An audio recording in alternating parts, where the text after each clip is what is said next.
Yeah, I think it was really in the 1930s or so that fertilizer production became such a big industry down and it started down in the southeastern part of the US.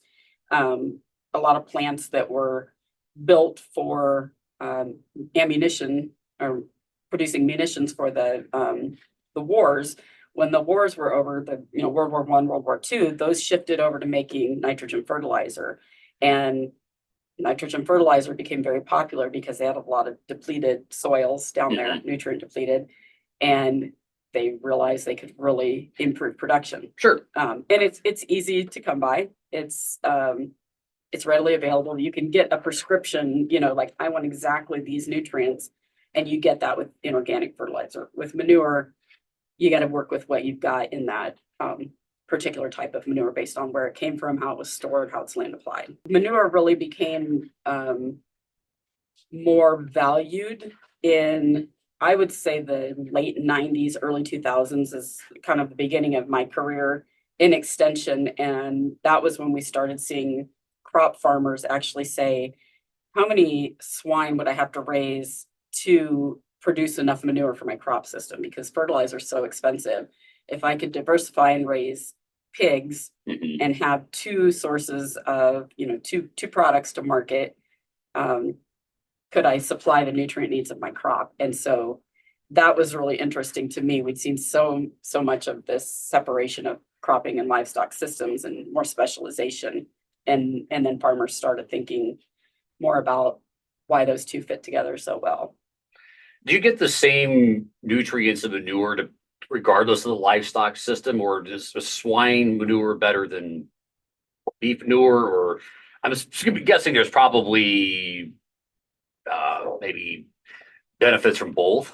Yeah, I mean, I typically think about our major livestock, particularly in the Midwest. We have beef cattle, we have dairy cattle, swine, poultry, that are on a larger scale. So beef manure tends to be drier, easier to transport because it's typically in a feedlot where you're just scraping the solids and you're hauling solids, and then the liquid runoff is collected in a storage basin. How are they typically hauled?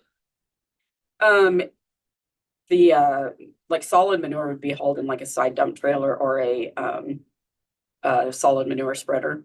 Okay. Dumped in there, driven out to the field. They turn on the application equipment, which was like a beater bar in the back of it and a chain that kind of moves the manure from the front of the trailer to the back. And as it hits those beater bars, it flings it out onto the surface of the ground. So poultry litter is similar. Poultry litter is very dry. The difference, I guess, beef manure, you lose a lot of your nitrogen while it sits on the surface. So nitrogen will volatilize to ammonia. So ammonia and nitrogen will volatilize. You smell that coming off of the manure if you put it on the soil surface. Whereas in a liquid system like a swine slurry or dairy slurry manure, so it's manure that is probably it's stored under a roof or in some way that you don't get it drying out as much, and you have, so it's thicker. Like I usually describe it as like a melted milkshake. So it's not going to form a pile, right? It's going to spread out, but it's not thin. It's not a thin liquid.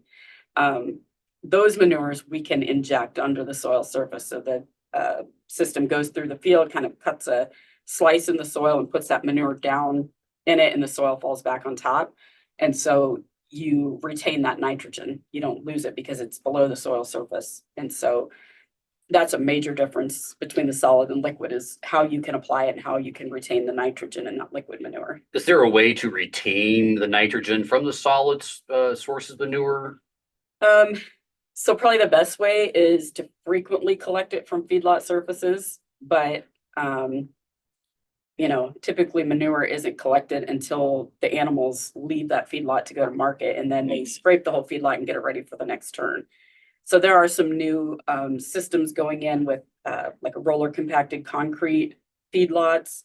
So it's a hard surface that you could do maybe robotic manure collection daily or more frequently than at least every 6 months. And so that's a good way to retain nitrogen. We're really excited to get to do some research on that when the new Feedlot Innovation Center opens up at NREC here in Nebraska, because Oh, sure. we'll have that Yeah. ability to look at feedlot versus like traditional soil feedlot versus a roller compacted concrete versus a slurry, like a deep pit system with cattle in it. So yeah, the way it's collected, how it's stored, those are all going to impact kind of the ratio of nitrogen to phosphorus to potassium that's in it.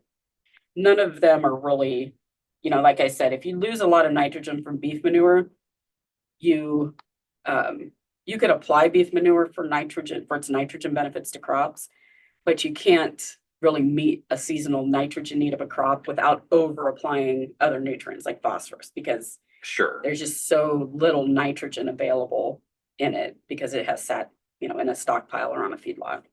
So you still need to find some other source of nitrogen to put on your field for your, Right. especially for your corn crop. Right. A lot of our work has looked at applying, 20 or 30 tons of beef manure as a pre-plant nitrogen. So you get a little bit of ammonia out of it, but you have a lot of organic nitrogen that becomes available over time.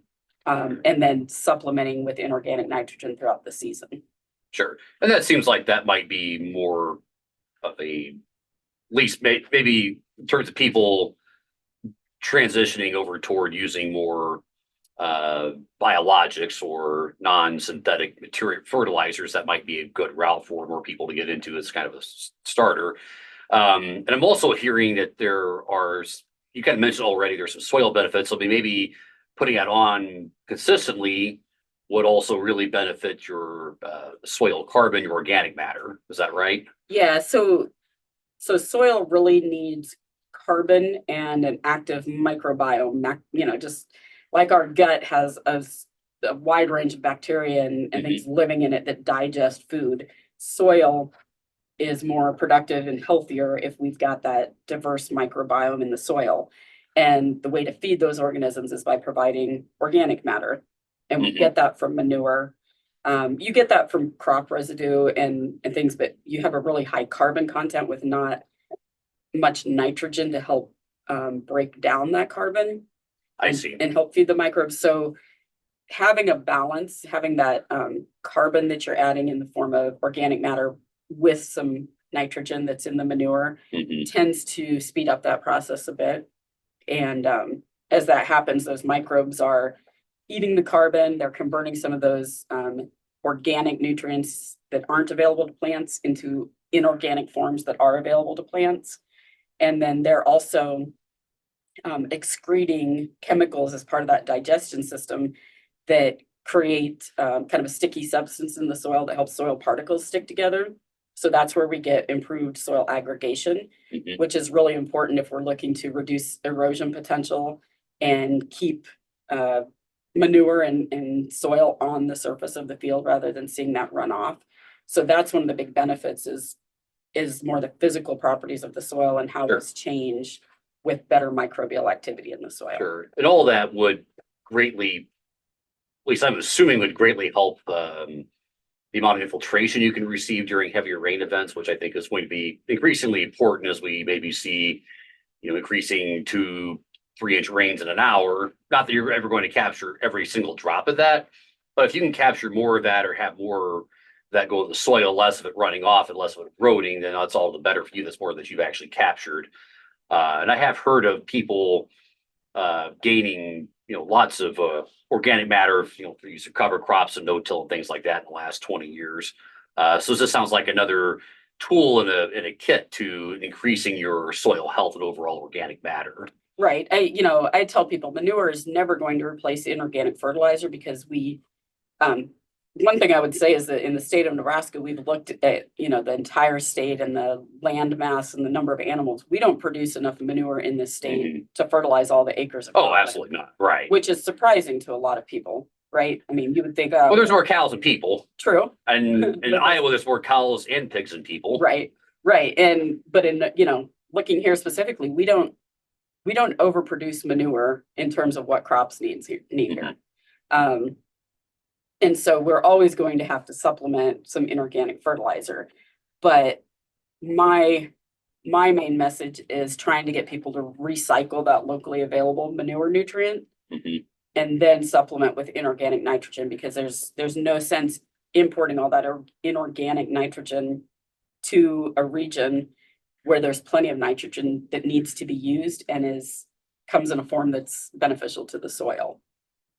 We need to, we've seen soils be depleted over many, many years of crop production that didn't include any return of organic matter to that system. And Mhm. so manure is, if it's locally available, even if it's beef manure, you're not getting a lot of nitrogen out of it. That organic matter is feeding the bugs that live in the soil, and that's Mhm. improving that soil system overall.